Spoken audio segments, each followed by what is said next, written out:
2022 vehicle, the white Audi sedan. It's a rental taken with keys. So it's a rental vehicle. It was rented by someone that left their keys in it.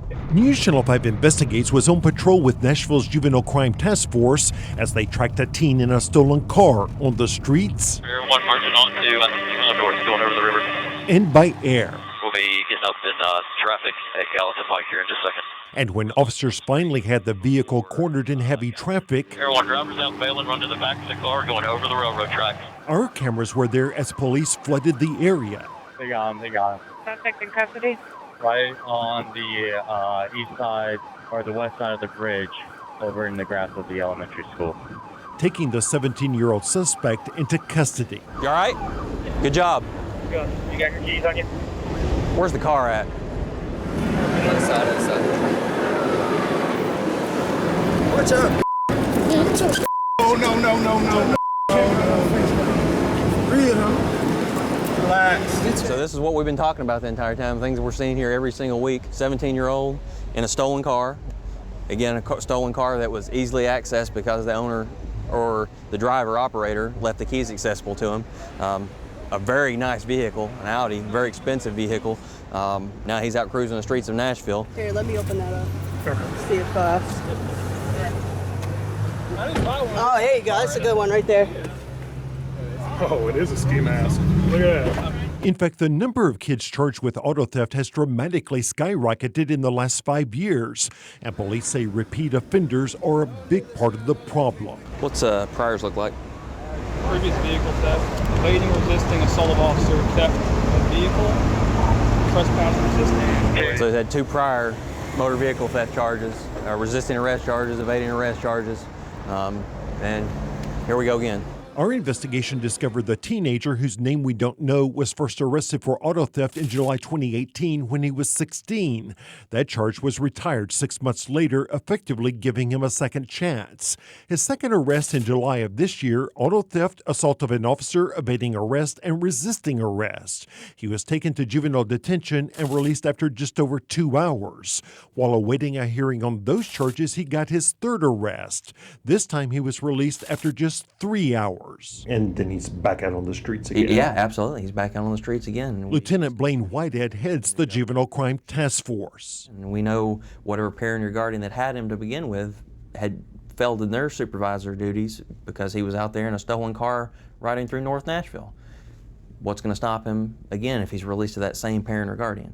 It didn't work the first time. What's changed the second time? Y'all get up here. There's a mess up here. And the consequences can be devastating. Our cameras were there as the task force pulled up on a crash where a stolen car slammed into the side of another vehicle. The accused car thief in this case was a young adult. This is what happens when people steal cars. Absolutely. And this car, the suspect car, had just got stolen. It's not even reported stolen yet. I don't think the owner even knew it was stolen until we contacted her.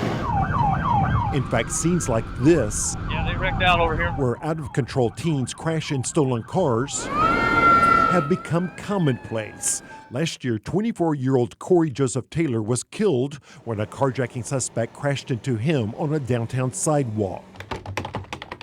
Data obtained by News Channel 5 Investigates helped us piece together a profile of the driver, 17-year-old Nefarious Howard, who was first arrested for stealing a car when he was just 14. He was granted pretrial diversion. At 15, he was arrested for robbery. He pleaded guilty to theft and was released on supervised probation. At 16, he was arrested for joyriding in another stolen car and again placed on probation. At 17, Howard was charged with the carjacking and the homicide. He's now been transferred to the adult system. Yeah, auto theft is one of those crimes that you cannot detain a child on. 3 in the morning with crack cocaine in his pocket. 13-year-old driving a stolen car. Got to take him to detention. Detention's going to call mom, say to come get him.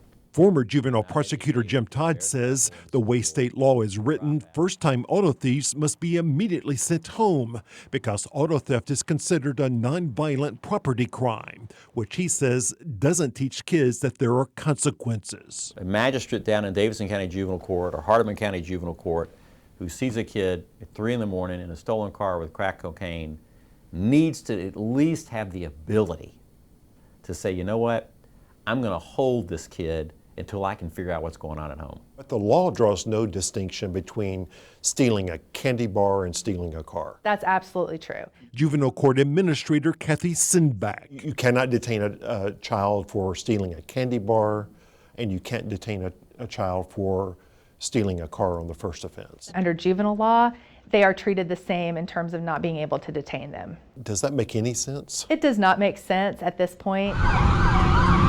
Even when a kid repeatedly steals cars, Sinback says that's not enough for the Department of Children's Services to justify locking that child up in a secure facility. Vehicle theft, even though we know now it can be a violent crime, they are not able to hold those kids in secure facilities either. So auto theft does not count when DCS looks at them? Correct. Auto theft is not, under any law, adult and juvenile, considered a crime against a person, a personal crime or a crime of violence against a person.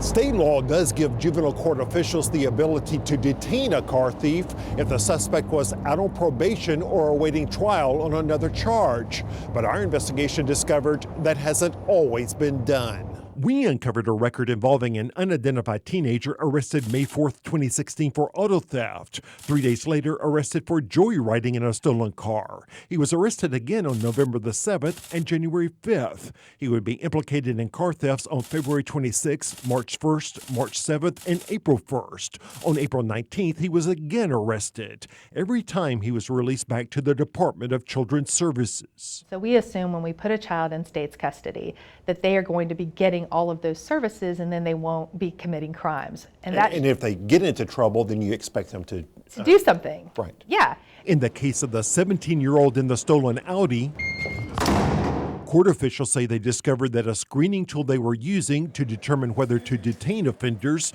did not take such situations into consideration. And what we realized is that we need to be able to detain those kids, and we need to catch those every time they come in. And so now, every time a repeat car theft offender is brought in, a juvenile court magistrate will decide whether that kid should be held for a full-blown detention hearing. Is this an area where, in hindsight, you think the court could have done better? Absolutely. I think that the court can always continue to do better. Even in our probation supervision, when we work with children who have repeat auto thefts, we need to be able to see that this is symptomatic of something that really needs more attention. This time, police say they were fortunate that the teenager on this night did not do something really tragic.